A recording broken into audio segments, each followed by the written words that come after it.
Hi అండి. అందరికీ నమస్కారం. Welcome to my channel. ఈరోజు నేను పన్నీర్ క్యాప్సికమ్ పొటాటో కర్రీ ఎలా తయారు చేసుకోవాలో చూపించబోతున్నాను.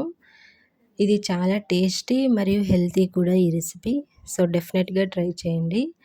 దీనికోసం 1 టేబుల్ స్పూన్ ఆయిల్ ఏసుకోవాలి. ఆయిల్ కొద్దిగా హీట్ అయినాక ఆల్రెడీ నేను పన్నీర్‌ని క్యూబ్స్‌లాగా కట్ చేసి పెట్టుకున్నాను. ఈ పన్నీర్‌ని యాడ్ చేసుకోవాలి. ఇది వచ్చి 400 గ్రామ్ పన్నీర్ అండి నేను ఇక్కడ తీసుకునింది.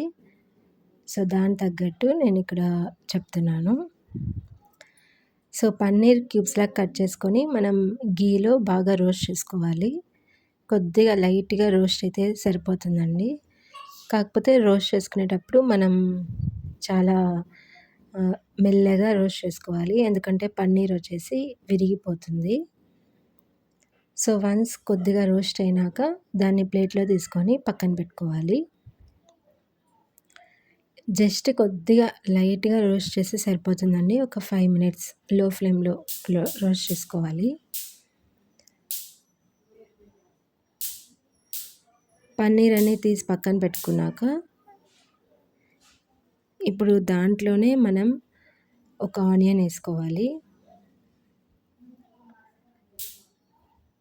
ఎక్స్ట్రా ఆయిల్ ఏం అవసరం లేదండి. ఆల్రెడీ మనం నెయ్యి ఏసాం కదా! నెయ్యి. సో, దాంట్లోనే ఈ ఆనియన్స్ అనేది రోస్ట్ చేస్తే సరిపోతుంది. ఆనియన్స్ కొద్దిగా గోల్డెన్ కలర్ వచ్చినాక ఇప్పుడు ఇందులోనే మనం టొమాటోస్ యాడ్ చేసుకోవాలి. నేను ఇక్కడ 1 ఆనియన్, 4 టొమాటోస్ తీసుకున్నాను.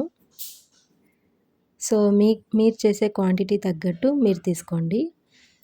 సో, టొమాటోస్ బాగా రోస్ట్ అవ్వాలి.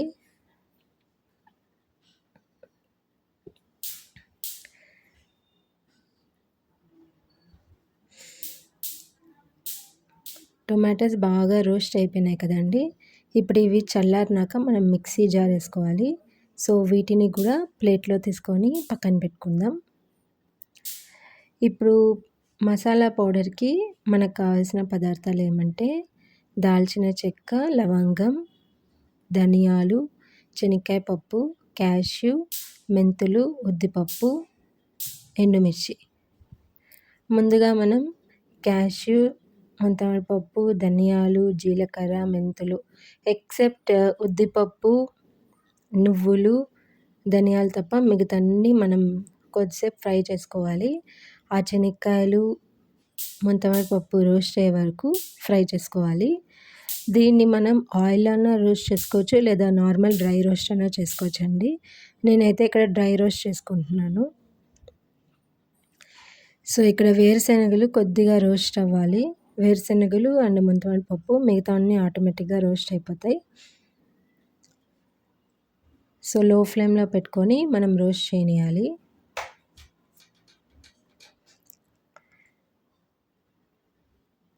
ఈ కర్రీ అనేది టేస్టీగానే కాదు చాలా హెల్త్‌కి కూడా మంచిదండి. కొద్దిగా రోస్ట్ అయినాక ఇప్పుడు ఇందులో మనం ధనియాలు, మెంతులు, ఉద్దిపప్పును కూడా యాడ్ చేసుకోవాలి. ఇక్కడ నేను నువ్వులు తీసుకున్నానండి, తెల్ల నువ్వులు. సో, వీటన్నిటిని కూడా రోస్ట్ చేసుకొని గిన్నెలో వేసుకొని పక్కన పెట్టుకోవాలి. ఇవి చల్లారినాక మనం మిక్సీ జార్‌లో వేసుకొని బ్లెండ్ చేసుకోవాలి స్మూత్ పేస్ట్ వచ్చే వరకు. సో, ఫస్ట్ మనం మసాలా పొడిని బ్లెండ్ చేసుకుందాం. స్పైసెస్ ఎక్కువ ఏం వేయలేదండి. మీకు ఒకవేళ స్పైసీగా కావాలంటే కొంచెం ఎక్కువ మెజర్‌మెంట్‌గా యాడ్ చేసుకోండి. చూసారు కదండీ! అంత స్మూత్ పేస్ట్ వచ్చేలాగా బ్లెండ్ చేసుకోవాలి. ఇప్పుడు ఇందులోనే ఆల్రెడీ మనం టొమాటోస్, ఆనియన్స్ వేడి చల్లారాలని పక్కన పెట్టుకున్నాం కదా! వాటిని కూడా ఈ పౌడర్‌లో యాడ్ చేసుకోవాలి. యాడ్ చేసుకొని స్మూత్ పేస్ట్ వచ్చే వరకు బ్లెండ్ చేసుకోవాలి. దీంట్లో మీరు కోకోనట్ ఉన్నా కూడా యాడ్ చేసుకోవచ్చండి. ఎండు కొబ్బరి అన్నా యాడ్ చేసుకోవచ్చు, పచ్చి కొబ్బరి అన్నా యాడ్ చేసుకోవచ్చు. టేస్ట్ ఇంకా బాగుంటుంది. సో, వన్స్ బ్లెండ్ చేసుకున్నాక నేను చూపించిన విధంగా స్మూత్ పేస్ట్ లాగా బ్లెండ్ చేసుకోవాలి. ఇప్పుడు వీటిని పక్కన పెట్టుకొని ఒక కడాయి పెట్టుకొని అందులో 1 టేబుల్ స్పూన్ ఆయిల్ వేసుకోవాలి. ఆయిల్ కొద్దిగా హీట్ అయినాక ఇందులోకి పచ్చిమిర్చి యాడ్ చేసుకోవాలి.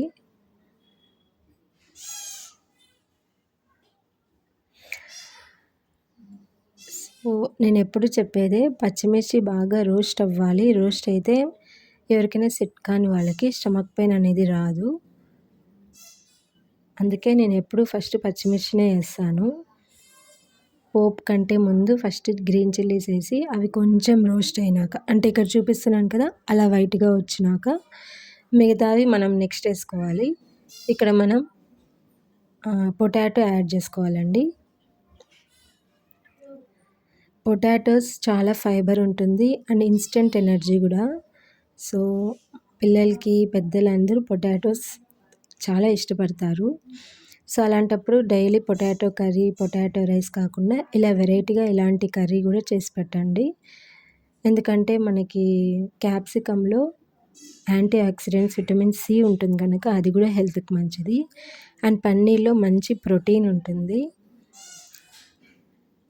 ఇప్పుడు ఇందులో పొటాటోస్ కొద్దిగా రోస్ట్ అయితే సరిపోతుందండి. ఇందులోకే మనం క్యాప్సికమ్ యాడ్ చేసుకుందాం.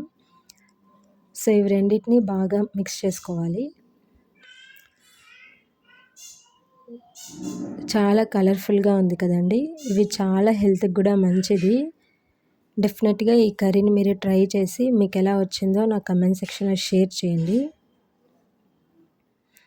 నేను ఎలా చేస్తున్నానో మీకు డీటెయిల్డ్గా చెప్తున్నాను. సో క్వాంటిటీ ఒక్కటి మీరు మీకు తగ్గట్టు వేసుకొని దాని తగ్గట్టు ఎలా వచ్చిందో నాకు చెప్పండి. నేనైతే ఇక్కడ క్వాంటిటీ ఎక్కువ తీసుకున్నాను. సో క్యాప్సికమ్ కూడా 3 తీసుకున్నాను. పొటాటోస్ 3 తీసుకున్నాను మీడియం సైజు. సో ఇప్పుడు ఇవి బాగా మగ్గాలి కనుక కొద్దిగా పసుపు, సాల్ట్ వేసుకొని ఒకసారి మిశ్రమాన్ని బాగా కలిపి మూత పెట్టేసుకోవాలి.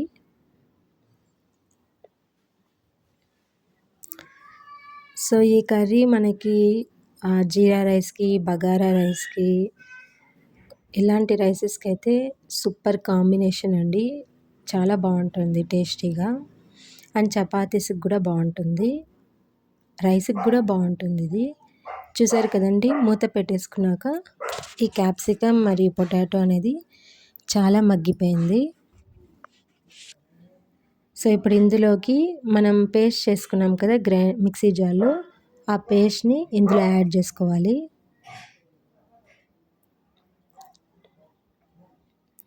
సో మీకు గ్రేవీ అనేది కొంచెం ఎక్కువ కావాలంటే ఇందులో వాటర్ కూడా యాడ్ చేసుకోవచ్చు.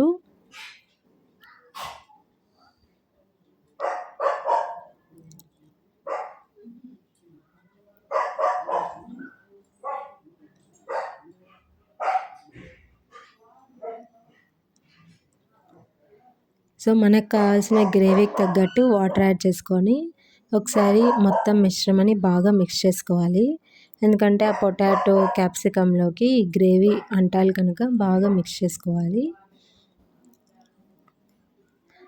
అలానే ఒక 5 మినిట్స్ పెట్టేయండి. ఇప్పుడు నేను ఇక్కడ హాట్ వాటర్ యాడ్ చేశాను. మీరు కోల్డ్ వాటర్ యాడ్ చేయకూడదు. ఇక్కడ హాట్ వాటర్ యాడ్ చేయాలి. సో ఇప్పుడు ఇందులోకి మనం ఆల్రెడీ పన్నీర్ని రోస్ట్ చేసుకున్నాం కదా, వీటిని కూడా యాడ్ చేసేద్దాం.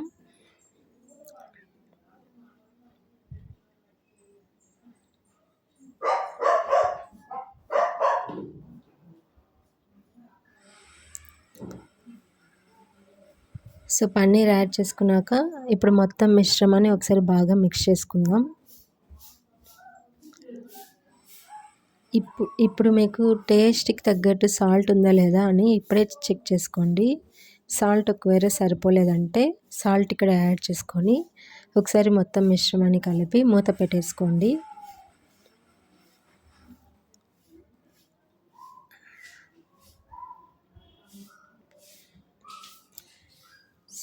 ఇప్పుడు ఇందులోకి కొత్తిమీర గార్నిష్ లాగా వేసుకోవాలి. అంతే అండి, చాలా టేస్టీగా హెల్తీగా ఉండే potato paneer capsicum curry ready అయిపోయింది. ఇప్పుడు దీనికి నేను ఈరోజు సండే కనుక దీనికి నేను జీరా రైస్ చేస్తున్నాను. జీరా రైస్కి ఈ కర్రీ చాలా బాగుంటుంది. సో జీరా రైస్ కోసం నేను 1 టేబుల్ స్పూన్ వరకు నెయ్యి వేసుకున్నాను. నెయ్యి కొద్దిగా రోస్ట్ అయినాక ఇందులో పచ్చిమిర్చి వేసుకోవాలి. నేను ఇక్కడ పిల్లల కోసం పెద్దల కోసం గనక కర్రీ కొంచెం స్పైసీగా చేశాను కనుక జీరా అనేది అంత స్పైసీగా చేయలేదు. జీరా రైస్లో చాలామంది మసాలా ఐటమ్స్ కూడా యాడ్ చేస్తారు. నేను ఇక్కడ అది యాడ్ చేయట్లేదు, ఎందుకంటే ఇది పిల్లలు కూడా తింటారు కనుక. జస్ట్ పచ్చిమిర్చి, అది కూడా 1 పచ్చిమిర్చినే తీసుకున్నాను, అండ్ జీలకర్ర యాడ్ చేస్తున్నాను. సో జీలకర్ర కొద్దిగా రోస్ట్ అయినాక, పచ్చిమిర్చి రోస్ట్ అయినాక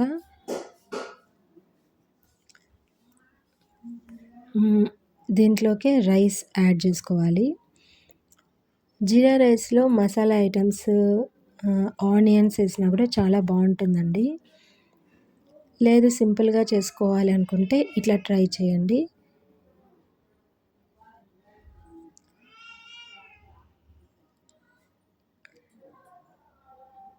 సో పచ్చిమిర్చి అండ్ జీలకర్ర కొద్దిగా బాగా రోస్ట్ అయిపోయింది. ఇప్పుడు ఇందులో మనం ఆల్రెడీ నానబెట్టుకున్న బియ్యంని యాడ్ చేసుకోవాలి. ఇక్కడైతే నేను బాస్మతి రైస్, నార్మల్ రైస్ మిక్స్డ్గా కంబైన్ చేసుకొని వేసుకున్నాను. నార్మల్ రైస్ అన్నా చేసుకోవచ్చు, బాస్మతి రైస్ అన్నా చేసుకోవచ్చు. బాస్మతి రైస్ అయితే నానబెట్టుకుంటే 1కి 1.5 వేసుకోవాలండి వాటరు. నార్మల్ రైస్కి అయితే 1కి 2 కప్స్ వేసుకోవాలి.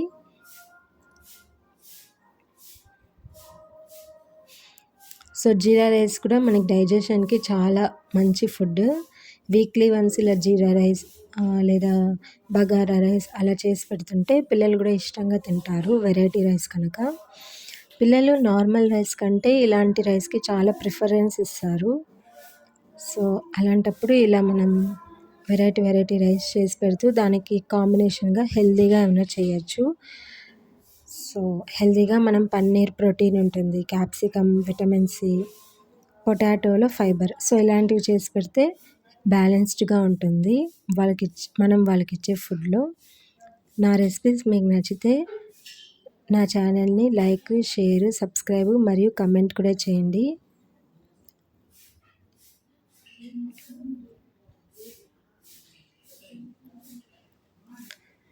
సో రైస్ వేసుకున్నాక వాటర్ వేసుకొని మొత్తం ఒకసారి మిక్స్ చేసి మూత పెట్టేసుకొని 2 విజిల్స్ వస్తే సరిపోతుంది. చాలా టేస్టీ అండ్ హెల్తీ అయిన jeera rice combination paneer curry ready అయిపోయిందండి. Thank you for watching.